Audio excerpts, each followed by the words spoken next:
Kahit sobrang init, tinitiis ko. Lahat ng diskarte ginagawa ko dahil sa hirap ng buhay at sa mahal ng mga bilihin. Wala namang ibang tutulong sa akin kundi sarili ko dahil naranasan ko na talaga na walang-wala kami, lalo na naranasan ko yung mga anak ko na talagang wala na akong mabiling na gatas sa kanila at ayoko nang maulit yun.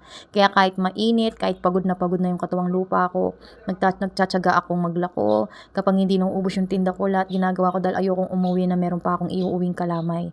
Sa sobrang taas ng mga bilihin ngayon, kaya kulang na kulang talaga yung kinikita namin.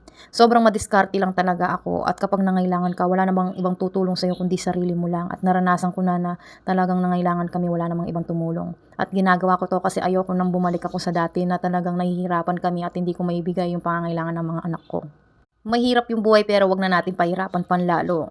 Nasa atin naman yun kung magsisipag tayo, wala naman mahirap na sa isang bagay kung kakayanin natin, kung gagawin natin lahat para makuha natin lahat na para kakabuti ng mga anak natin at yung buhay natin. Hindi araw-araw Pasko dahil may time na talagang matumal or madalas. Pero ako ang ginagawa ko kapag may paninda ako is nakikipagpalitan ako ng mga pagkain or mga damit ng mga anak ko or kung ano man yung pangangailangan namin sa bahay. At ako kasi ang ugali ko, mas inuuna ko yung mga pangangailangan namin or yung importante kaysa sa mga luho ko. Kinalimutan ko lahat ng mga luho ko, yung sarili ko. Bonus-bonus na lang kapag meron akong sobra-sobra, doon lang ako nakakabili ng pansarili ko at sa luho ko. Pero mas inuuna ko talaga yung pinaka-importante dahil ayoko magkaroon ng utang. Nagkakaroon din naman ako ng utang pero nagpapasalamat ako kasi nababayaran ko naman kahit papaano at hindi nawawala yun na kumapit ka talaga sa utang lalo na kapag walang-wala ka na talaga. Pero nagpapasalamat pa rin ako kahit papaano is nakakaraos kami pero hindi man ganun kalaki ang kinikita namin. Ang importante is hindi kami nagugutom at naibibigay ko yung pangangailangan ng mga anak ko. Sakto lang, kahit hindi mayaman, okay lang.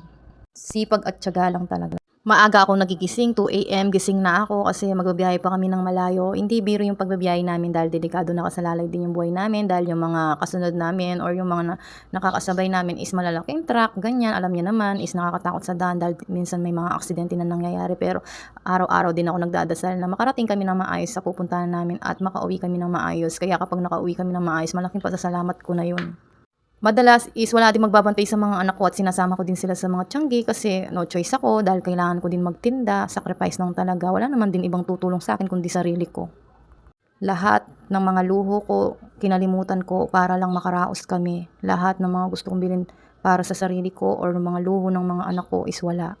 Yes, tama yung narinig ninyo. Kahit yung mga anak ko talagang sobrang hindi ko sila binibili ng mga luho nila. Alam niyo kung bakit? Dahil mahirap yung buhay. Kailangan mas importante pagkain. Madalas tinitipid ko pa nga yung sarili ko sa pagkain kasi mas priority ko yung pagtitinda. Kakailangan ko pag wala na talaga. Nagtitipid din ako sa pagkain sa ulam namin sa bahay kasi nga kung hindi ko didiscard yan or hindi ko ibabudget, wala na matitira kinabukasan dahil hindi naman ako araw-araw nagtitinda.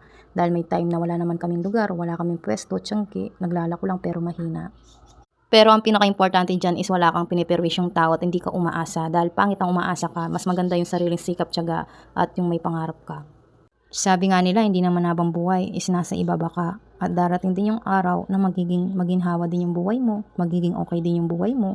At weather lang daw na kung ngayon mahirap ka, darating din yung araw na yayaman ka.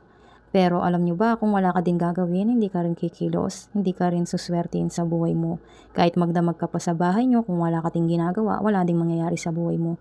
Kaya samahan lang talaga natin ang sipag, tiyaga at diskarte. Kahit hindi na tayo mayaman, ang importante nakakaraos tayo, na isa-survive natin lahat ng pangangailangan natin. Yan lang for today's videos.